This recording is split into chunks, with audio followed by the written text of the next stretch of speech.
Court में मोकामा विधानसभा क्षेत्र के लोगों को बुला करके बैठक करने की हिम्मत करता है, भाषण देने की हिम्मत करता है। राष्ट्रीय जनता दल का चरित्र सभी के सामने आ रहा है। क्या संदेश देना चाहते हैं कि बिहार में आज कोई कानून व्यवस्था के नाम की चीज नहीं है। पटना अपराधियों का सबसे सुरक्षित चारागाह हो गया, जिस पर बहुत सारे केस हैं। उन केसों को छुपा करके अपना चुनाव प्रचार कर रहा है। नमस्कार, आप लाइव बिहार देख रहे हैं। मैं हूं राजमोहन तिवारी।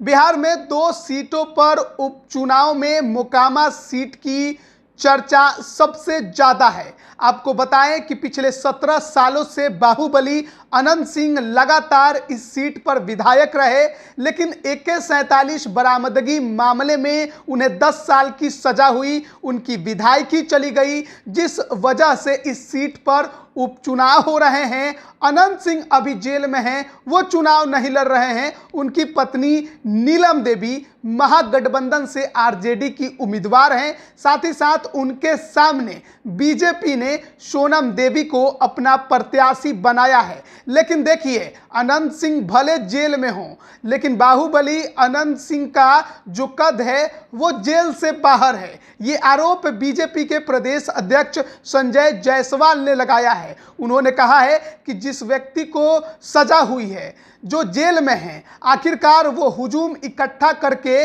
वो चुनाव प्रचार कैसे कर रहा है। देखिए, एक तस्वीर जो है वो कोर्ट परिसर से सामने आई है। ये तस्वीर खुद संजय जायसवाल ने अपने सोशल मीडिया अकाउंट पर पोस्ट किया और ये जानकारी दी कि आखिरकार जो व्यक्ति सजायाफ्ता है, जिसे जेल में रहना है, वो कोर्ट परिसर में मजमा लगाकर दिशा निर्देश और भाषणबाजी कैसे कर रहा है। तो ये आरोप अनंत सिंह पर बीजेपी के प्रदेश अध्यक्ष संजय जायसवाल लगा रहे हैं। क्या कुछ वो कह रहे हैं वो हम आपको सुनाते हैं। आज बिहार में कानून व्यवस्था की इतनी बुरी दुर्दशा हो गई है कि एक व्यक्ति जिसको गिरफ्तार होकर सजा मिल गया है, वह कोर्ट में मोकामा विधानसभा क्षेत्र के लोगों को बुला करके बैठक करने की हिम्मत करता है, भाषण देने की हिम्मत करता है। मेरा उम्मीद तो नहीं है, फिर भी बिहार के DGP से सीधा सवाल है कि इस तरह की चीजें कोर्ट में कैसे आप चला सकते हैं। कैसे कार्यकर्ताओं को मोकामा से अगर बुलाया जाएगा और कोर्ट के भीतर बैठक होगी, तो यह आप क्या संदेश देना चाहते हैं कि बिहार में आज कोई कानून व्यवस्था के नाम की चीज नहीं है। राष्ट्रीय जनता दल का चरित्र सभी के सामने आ रहा है।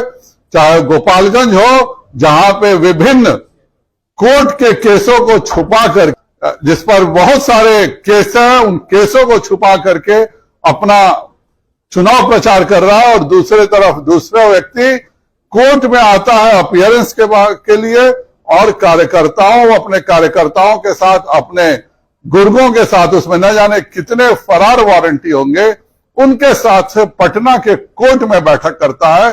मैं लगातार यही सवाल उठा रहा हूं कि पटना अपराधियों का सबसे सुरक्षित चारागाह हो गया है। अभी के माध्यम से मेरा अनुरोध रहेगा DGP से कि पटना कोर्ट को पूरा जांच करें और कौन कौन व्यक्ति गिरफ्तार अपराधी से मिलता है, इस पर हर हालत में कार्रवाई होनी चाहिए। आपको बताएं कि 2 सीटों पर बिहार में उपचुनाव हो रहा है, एक गोपालगंज और एक मोकामा। दोनों सीटों पर मतदान जो है वो 3 नवंबर को होना है।